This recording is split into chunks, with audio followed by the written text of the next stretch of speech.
मोगा भाव भयणांनो, आयज आमी जोआवाच्या पुस्तकाच्या निमाण्या सुवातांनी पावल्ले आसा.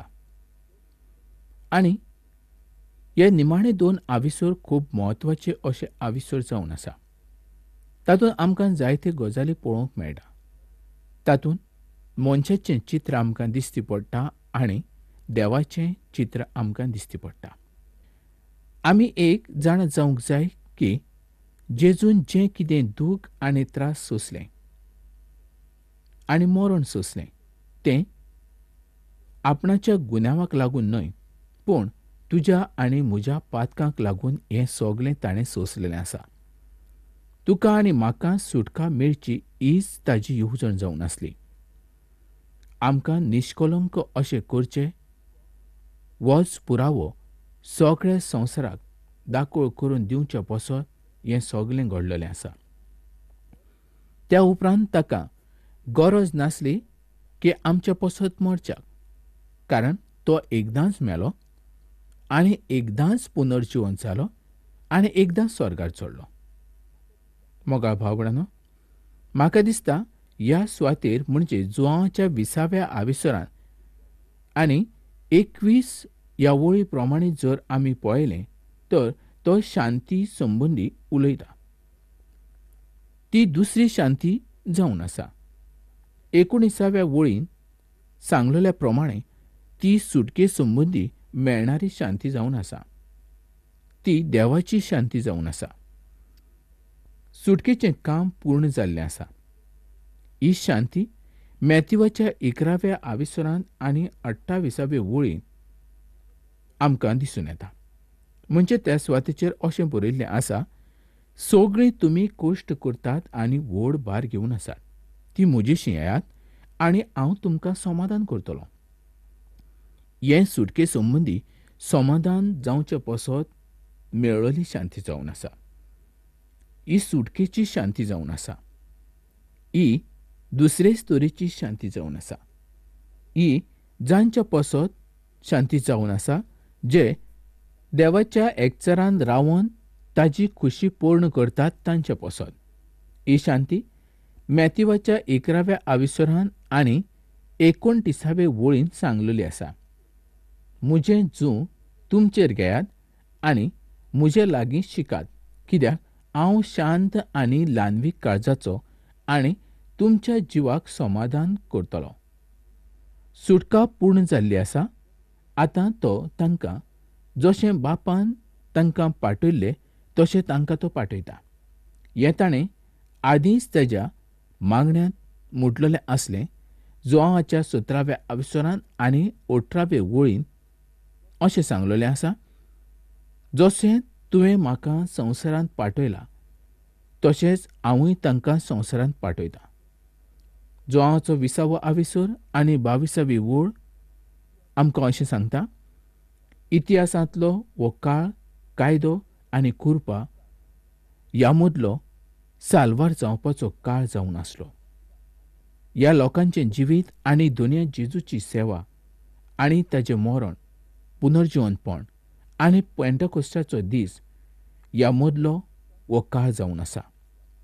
संवसाराच्या इतिहासान हो वेळ आनी काळ खूब मोलाचो आनी म्हत्वाचो असो जावन आसा. आमकां दुनिया लुकाच्या 11व्या आविसरांत मागणे संबंदी तांकां सांगलेलो आसा. ताणें अशें सांगलें की जर ते मागतले तर तांकां फावो जातलें. त्या आविसराच्या 13व्या वळीन तो म्हणटा की तुमी वायट जावनय तुमच्या भुरग्यांक बऱ्यो वस्तू दिवंक तुमी जाणात जाल्यार त्या परस अदीक तुमचो सुर्गीचो बाप आपणा लागीं मागतल्यांक पवित्र आत्मो दिवचो ना. तो दितलोच, पूण ताणें तें केन्नाच मागूंक ना. जोआवाचो 14वो आविसर आनी 16वे वळीन सांगलेलें आसा, आनी हांव बापा कडेन मागतलों आनी तो तुमकां आनीक एक शाराती दितलो आनी हो तुमचे सवें सदांकाल आसतलो. आनी हें खरें जावन आसा. जेन्ना शिमोन पेद्रू आपणाची जाणमाय दाखयली आनी म्हटलें दोनी जेजू क्रिस्त जावन आसा, आनी कांय मिनटांनी ताणें म्हटलें, तूं खुर्साचेर मोरूंक वचूं नाका. म्हाका दिसता ह्या वेळार दोनूय जेजून ताचेर आपणाचो पवित्र आत्मो घातलो आसूं. ताणें म्हटलें, पवित्र आत्मो घेयात. तांकां नवें जिवीत फावो जाल्लें आसलें. त्या पयलीं तांचे मदें देवाचो आत्मो नासलो. देवान तांचेर स्वास सोडलो. हो वेळ आनी काळ खूब म्हत्वाचो असो जावन आसलो. उत्पत्तीच्या पुस्तकांत देवान आदामाचे कुडीन जिविताचो स्वास सोडलो. ह्या सुवातेर म्हाका दिसता जेजून ह्या लोकां मदीं देवाचो आत्मो तांचेर सोडलेलो आसलो.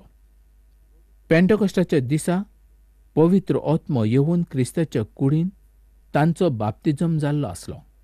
तशेंच स्वर्गावेल्या बोळान ते बरोवन गेल्ले आसले आनी त्या दिसा सभा घडोवन येवची आसली. त्या दिसा सावन सभा चालू जाली. आयज ती सभा चालूच आसा. आयज जायते कडेन देवाची भुरगीं एकठांय जातात. जेजू म्हणटा, म्हज्या नांवान 2 वा 3 जाण एकठांय जातात तांच्या मदीं आपूण आसा.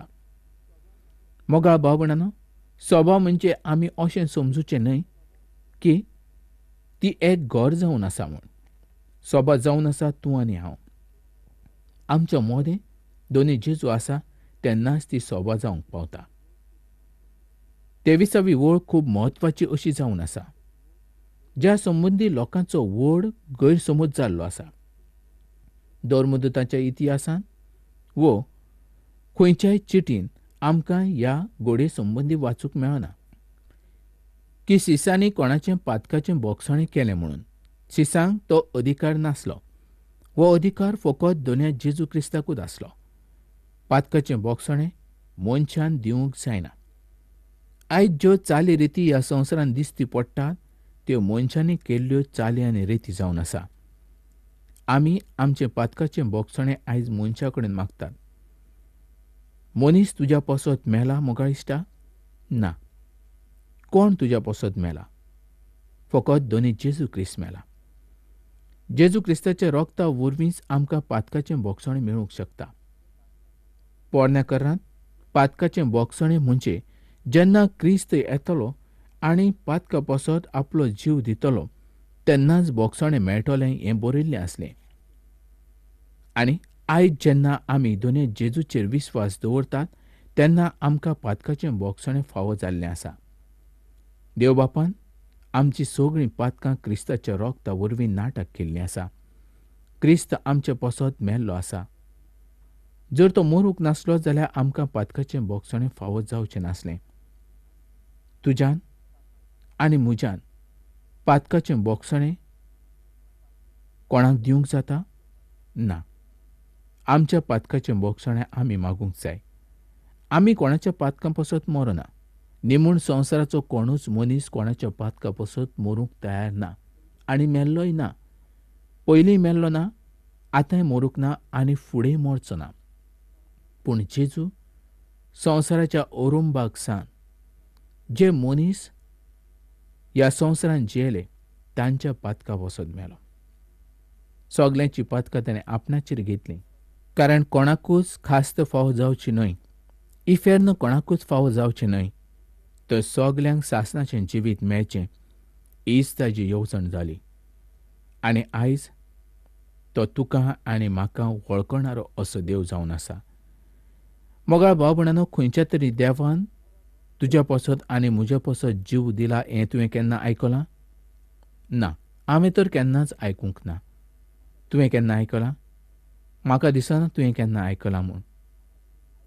पूण मोगाळ भाव भयणांनो, आयज संवसारांत पातकाचें बोगसणें दिवच्या पासत आमचे कडेन एकूच गजाल आसा. ती म्हणजे जेजू क्रिस्ताची बरी खबर. मोगाळ भाव भयणांनो, तुमी कितें करतात? जुवांवाचो 20वा आविसोर आनी 24वी ओळ जर आमी पळयली तर आमकां दिसता तोमास त्या सुवातेचेर नासलो. खरेंच मोगाळ इश्टांनो, जेन्ना दोनी जेजू क्रिस्त जिवंत जालो आनी आपल्या शिसांक दिश्टी पडलो तेन्ना त्या शिसाच्या सांगाता तोमास नासलो. आनी तोमास हो पयलींच्यान दुबावी आसा हें आमी पवित्र पुस्तकांत पळयिल्लेंच आसा.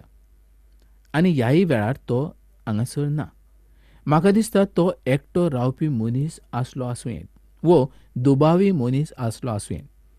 बाकीचे शिश जेजू जिवंत जालो ह्या संबंदी खुशालकायेन उलयत आसले, पूण तोमासाचो ह्या गजालीचेर विश्वास नासलो. तो दुबाव दवरणारो जावन आसलो, पूण जेजू हें सगळें पळयतालो. आनी आतां तोमासाक तो म्हणटा, दुबाव दवरिनाका. तोमास, मुखार यो. हे पळय म्हजे हात, ही पळय म्हजी कूस. खरेंच मोकळा भावपणानो, आयज जर आमी तोमासाचे सारके दुबाव धरतात जाल्यार जेजू म्हणटा, पळय हांव तुज्या मुखार आसां. पळय म्हजे हात आनी पळय म्हजे पांय. पळय म्हजी कूस. खरेंच हांव आयज जिवंत जाल्लो आसां. आयज हांव तुज्या पसत जिवंत जाल्लो आसां. तुज्या पसत जरी हांव मेलो जाल्यार तुज्या पसतूच हांव जिवंत जालो हेंच आमकां पवित्र पुस्तका उद्देशीं जेजू सांगता. तोमासाची गोवायकी सगळ्या मनशांहून बरी अशी गोवायकी जावन पावली, कारण उपरांत ताणें जेजूचेर विश्वास दवरलो. देवाचें उतर परगट करच्या पसत तो जायत्या सुवातांनी पावलो, कारण ताणें खोद दोनया जेजूक पळयल्लो आसलो. ताणें म्हटलें, म्हजो धोनी आनी म्हजो देव. मोगाळ भाव भयणीनो, अशें केन्नाच कोणें म्हटलेलें आमकां दिसून येना, पूण तोमासान तशें म्हटलें. पूण हें दुबाव धरणाऱ्या तोमासाच्या तोंडांतलींच उतरां जावन आसा. आयज ताजो विश्वास वाडलेलो आसा. जो मनीस दुबावाक फाट करता ताजो विश्वास वाडूंक शकता, पूण जो मनीस दुबाव धरून चलता तो केन्नाच वाडूंक शकना. मोगाळ भाव भयणीनो, जोहाच्या 21व्या आविस्वरांत म्हत्वाच्यो 3 घडण्यो आसात. गालिलियाच्या समुद्रांत नुस्तें धरपाची एक घडणी. हें अशें दाखयता की आमचो दोनी खुद देव जावन त्या सुवातेचेर हाजीर आसा. दुसरी घडणी समुद्राच्या तोडीक जेवण. हें दाखयता दोनी जेजू आमच्या अंतस्करणाचो धोनी जावन आसा. आनी तिसरी घडणी जेजू सिमांव पेद्रूच्या मरणा संबंदी कळीत करता. हें दाखयता की दोनी जेजू आमच्या मनाचो धोनी जावन आसा. पयल्या 3 वळी प्रमाणें ह्या सुवातेर एक ल्हानसो समुद्र आसा. तो सुरवातेक आसा आनी शेवटाकूय आसा. जें ताणें त्या सुवातेचेर सांगलेलें तें सगळें घडून आयलेलें आसलें. ह्या सुवातेचेर एक वेगळेच तरेचो जोमो आमकां पळोवंक मेळटा. हांव तांकां अडचण अशें म्हणूंक शकना, तर जें कितें ह्या सुवातेचेर घडटा तें खूब म्हत्वाचें अशें जावन आसा. ह्या सुवातेचेर शिमांव पेद्रू आसा. तो कितें तरी करूंक पळयणारो अशें आमकां दिसता. तशेंच पयस पयस रावपी तोमासूय आमकां ह्या सुवातेचेर दिसूंक लागता. तशेंच नातानेलूय आमकां ह्या सुवातेचेर दिसूंक लागता. तशेंच जाकोब आनी जोआंव तशेंच दुसरे 2 जाण सीस आमकां ह्या सुवातेचेर दिसता. मोगाळ भाव भयणीनो, हो जोमो अडचण्याक पडलेलो आसा अशें आमकां दिश्टी पडटा. आयज तो जोमो जेजूक विसरलेले आसा अशें आमकां दिसता. कारण शिमांव पेद्रून म्हटलें आपूण नुस्तें मारूंक वेता, आनी ताच्या बरोबर तेय सगळे नुस्तें मारूंक गेल्ले आमकां पळोवंक मेळटा. मोगाळ भाव भयणीनो, खरेंच आयज दोनी जेजू जरी आमच्या सांगाता आसात तरी आमी संवसारांत पडलेले आसा अशें आमकां दिसता. कारण दोनी आयज ताच्या शिसांक कितें तरी शिकोवचो आसलो.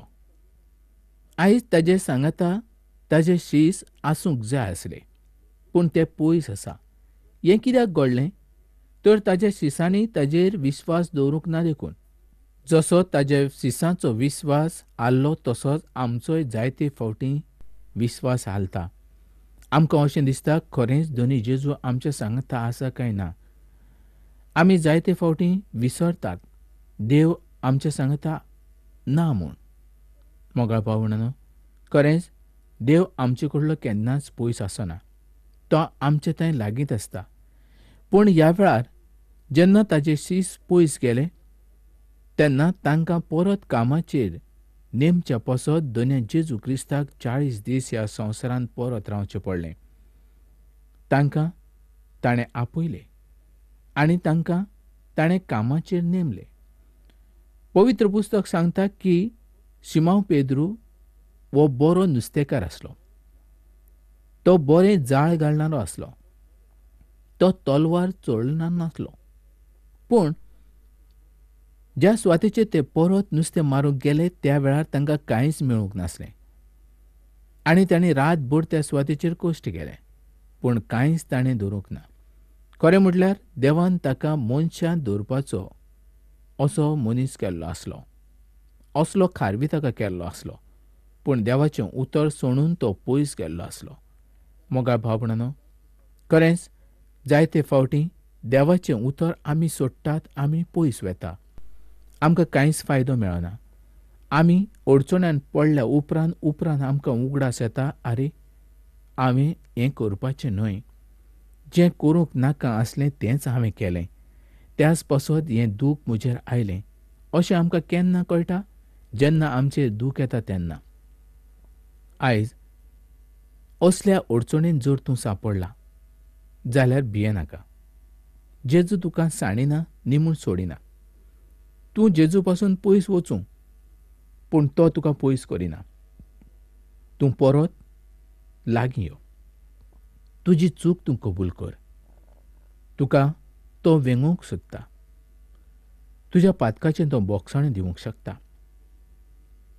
जेजूचे शीश जेजूच्या सांगाताक 3.5 वर्सां पासून आसले. जायते ते शिकले, पूण सगळे ते विसरले. आयज आमी जायत्या वर्सांचे भावार्थी, पूण आमी सगळे विसरलेले आसात. फकत आमी नांवाचे भावार्थी जाल्ले आसात, पूण करण्यो आमच्यो भावार्थ्याच्यो ना. खरेंच दुखाची गजाल ही मोगाळ इश्टानो. मोगाळ भाव भयणींनो, आयज असलें आमचें जिवीत जावचें न्हय. आयज आमी देवाच्या मोगांत रावया. देवाच्यो भासावण्यो आमी घेवया. देवान जसो तुजो मोग केलो तसोच आमी एकामेकाचो करया. देवाच्या मोगान आमी रावया. आयज जरी आमी दुखान आसूं, त्रासान आसूं, जायतो भार घेवन आमी आसूं, आमची कसलीय अडचण आसूं, आयजूच आमी दोन जेजूक ती कळीत करया.